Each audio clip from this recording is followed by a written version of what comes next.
All right, we had a wild week. A lot of fighting going on. Some places where you probably wouldn't expect it, but this is weird.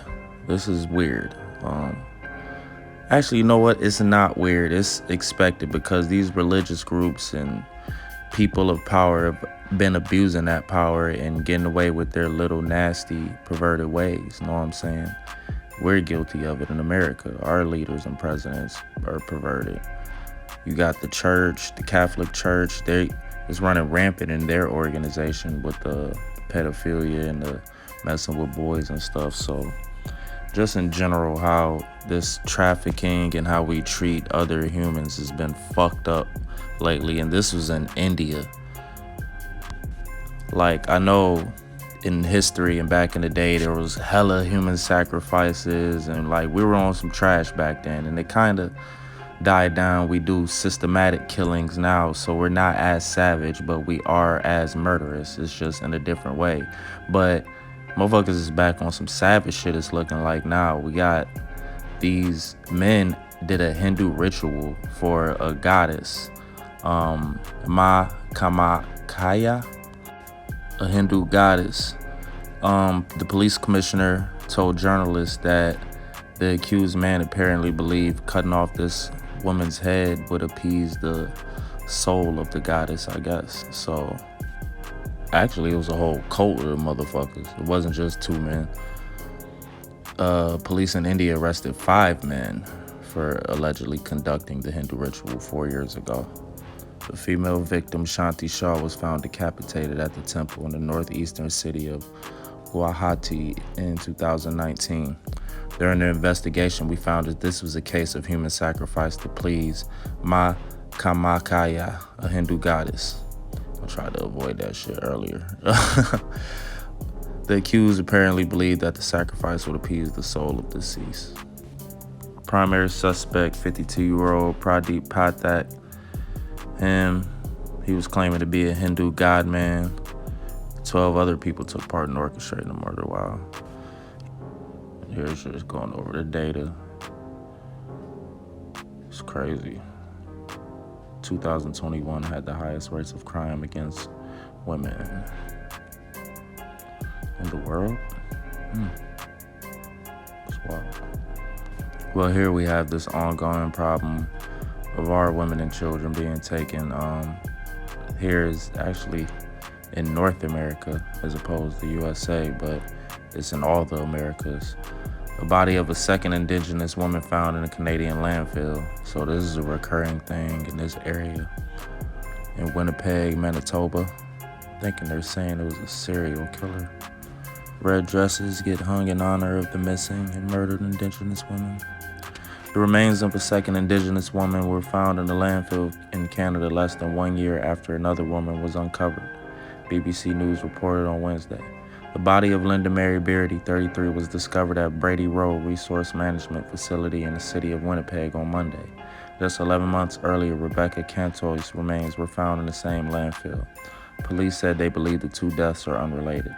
Investigators think Cantoy's was a victim of Jeremy Skipicki, an alleged serial killer, who is accused of killing 3 other women.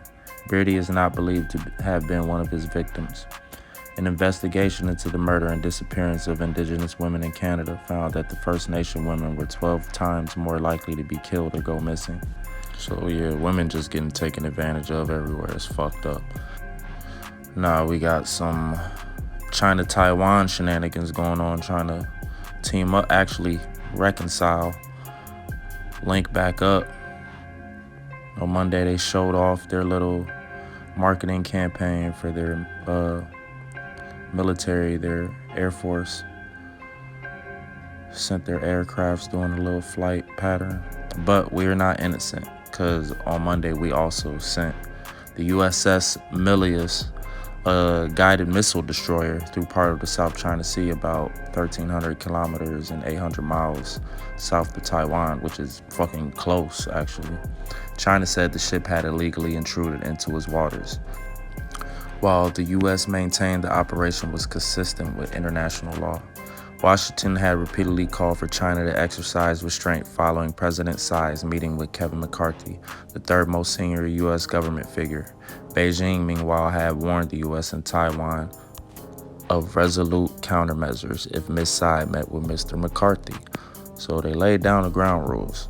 China announced the drills after top foreign leaders whom it was hosting, including French President Emmanuel Macron and European Commission President Ursula von der Leyen left the country. Mr. Macron later urged Europe not to get dragged into a confrontation between Washington and Beijing over Taiwan. I feel him like, don't fight no fight that ain't yours, to be honest, because this is between America and China. We both being petty to each other. And like eventually they'll have to pick sides, but they don't got to fight this battle for now. And speaking of fights, yeah, we had the fourth war between these guys right here. And it was a good little battle. I didn't expect Izzy to knock him out that fast, but he said he played rope-a-dope on him on that cage and he lured him in because Alex was fighting real strategic. He wasn't super aggressive. I thought he was gonna come in and try to bully him, but he didn't. He really tried to like kickbox and fight strategic. And this is funny. He was trolling his son. His son ain't gonna lay the fuck out. But yeah, he the champ. He back. But had he lost for the fucking fourth time, he would have set black people back 50 years. So I'm glad for that dub. These niggas, though, definitely set us the fuck back. Like, what the fuck is going on?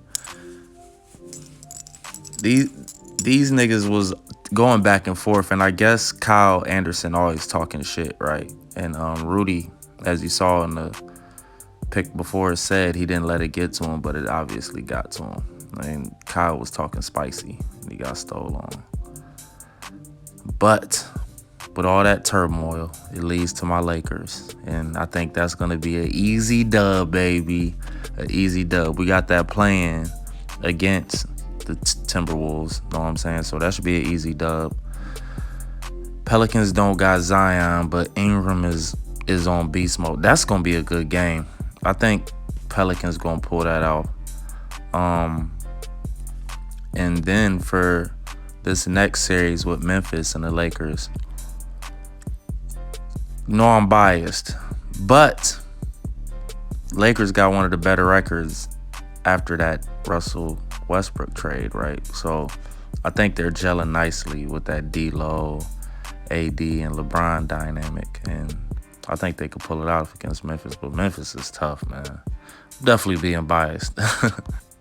But for the rest of these series, I don't know. It's gonna be close. This is gonna be one of the better playoffs we've had in a while. It's gonna be real competitive, and I'll stay up to date with them. And I'm starting to work on another show I'll have on my hit show channel, so where we'll go into these sports a little bit more. These bums. Well, not bums, because I feel like the trade kind of is what messed the players up. It wasn't necessarily the player. That was a horrible trade. So the organization was the bums in this case. Speaking of organizations, this TikTok shit has people actually starting to organize and form to fight back. You got representatives fighting back because they want this bill to not get passed because they see the writing on the wall. If this bill gets passed, that means other things are susceptible to get restricted. So fuck this Restrict Act. You know what I'm saying? I feel them on China and any organization getting our data and info. Like, we should kind of monitor that more closely. But as far as restricting access to anything, nah, I ain't with that. And these organizations are feeling the same way and having the same sentiments. And they're proposing an alternative way, which is, what about the data privacy bill, right? Which means you pay attention to how much data people have access to in general from the jump to your phone, as opposed to just letting all these people have access. And if they violate that, then penalties are to be incurred.